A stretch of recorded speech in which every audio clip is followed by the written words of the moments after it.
Assalamualaikum, selamat datang di channel Siripyu. Kali ini saya akan membahas tips menurunkan berat badan dengan mudah tanpa harus olahraga berat. Sebelumnya, silakan teman-teman klik tombol subscribe, kemudian like dan bagikan ke sosial media teman-teman, agar kedepannya channel ini bisa terus memberikan informasi-informasi yang bermanfaat. Langsung saja kita ke pembahasannya. Ketika mendengar istilah penurunan berat badan, kita tentu langsung melihat makanan dan olahraga. Kita benar-benar kehilangan beberapa sisi mengenai penurunan berat badan. Sekarang kita akan melihat bentuk lain dari penurunan berat badan dan menghapus semua mitos tentang karbohidrat, puasa dan diet. Pada akhir video, teman-teman akan memiliki pemahaman yang lebih tentang tubuh masing-masing. Ketika kita memulai hidup kita, penurunan berat badan adalah hal terjauh dari pikiran kita. Ada beberapa ratus juta orang gemuk di dunia, ini umumnya dianggap sebagai masalah kesehatan masyarakat yang sangat penting, karena orang yang mengalami kecenderungan mengeluarkan lebih banyak biaya medis selama hidup mereka. Perlu diingat bahwa cara mudah menurunkan berat badan adalah dengan mengenal tubuh masing-masing. Tidak ada pengobatan cepat ataupun perbaikan, apalagi operasi, yang saya anjurkan untuk menghindari dengan cara apapun, yang akan membuat lemak mencair. Dengan itu, cara terbaik untuk menurunkan berat badan dengan cepat akan dibahas secara ilmiah dan metode yang terbukti adalah, memberi rata-rata kesempatan untuk berjuang ke arah menghilangkan dan mempertahankannya. Dan, berikut adalah tipsnya. Potong kalori.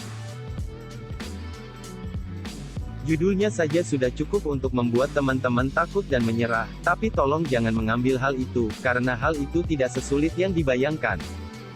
Dan para ahli percaya bahwa hal ini telah berhasil mengelola berat badan Anda turun. Kita ke persamaan sederhana. Jika teman-teman makan lebih sedikit kalori daripada yang teman-teman bakar, teman-teman berarti menurunkan berat badan. Dan, ketika teman-teman mendapatkan dorongan atau keinginan untuk mengkonsumsi lebih banyak kalori dan berniat untuk membakarnya, maka kebalikannya, teman-teman hanya dapat meminimalisirnya saja. Karena tujuannya di sini adalah untuk mengurangi asupan makanan yang mengandung kalori tinggi. Apa yang teman-teman masukkan harus sama atau sebanding dengan berapa banyak kalori yang teman-teman bakar dalam sehari. Puasa intermiten. Puasa intermiten atau puasa berkala adalah metode untuk mengatur pola makan dengan cara berpuasa makan selama beberapa waktu. Saya tahu, teman-teman mungkin berpikir, siapa yang punya waktu untuk ini? Berikut adalah dua metode yang dapat disesuaikan yang dapat teman-teman coba, yang kiranya sesuai dengan jadwal sibuk teman-teman dan saat yang sama akan membutuhkan sedikit atau tanpa usaha dari pihak manapun.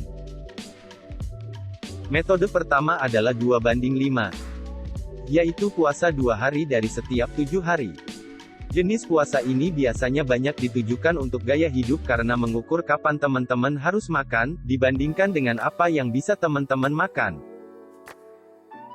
Metode kedua adalah 16/8. Pada dasarnya mengharuskan teman-teman untuk puasa selama 16 jam dan makan hanya selama 8 jam. Ini cara lain yang efisien untuk menjaga kalori tetap terkendali tanpa membatasi kategori makanan. Pada akhirnya, yakin telah membantu mengatur ulang hubungan teman-teman dengan perspektif yang jauh lebih sehat dan teman-teman akan membangun disiplin hanya untuk makan selama jeda waktu yang ditentukan. Diet Mediterania. Diet Mediterania adalah pola makan yang dibuat berdasarkan konsumsi berbagai makanan. Biasanya, pola makan ini mengutamakan bahan makanan yang bersumber dari tumbuhan yang kaya akan manfaat. Dari ketiga tips tersebut, mengapa teman-teman harus peduli dan apa yang membuat berbeda dari semua rencana program penurunan berat badan lainnya?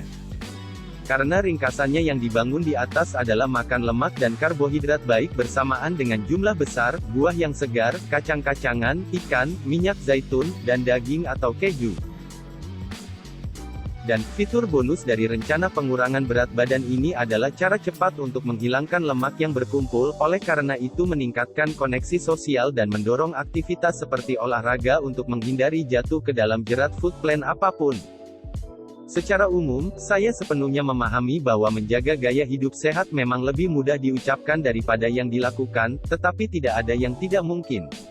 Sebelumnya, teman-teman bahkan berpikir untuk memulai salah satu dari metode ini, terutama diet. Selain itu, teman-teman perlu membuat janji atau konsultasikan terlebih dahulu dengan ahli gizi dan dokter umum untuk mengetahui tahap apa teman-teman dalam skala BMI atau Body Mass Index. Agar program yang akan teman-teman lakukan itu bisa sangat lebih efektif. Nah, itu tadi adalah tips yang saya bagi ke teman-teman semua. Adapun metode yang saya bahas tersebut, jika dirasa teman-teman tidak akan efektif itu saya kembalikan kepada teman-teman.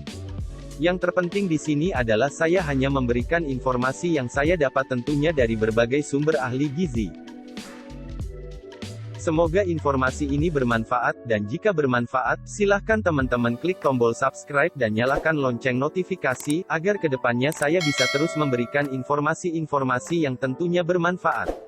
Sekian dari saya, terima kasih.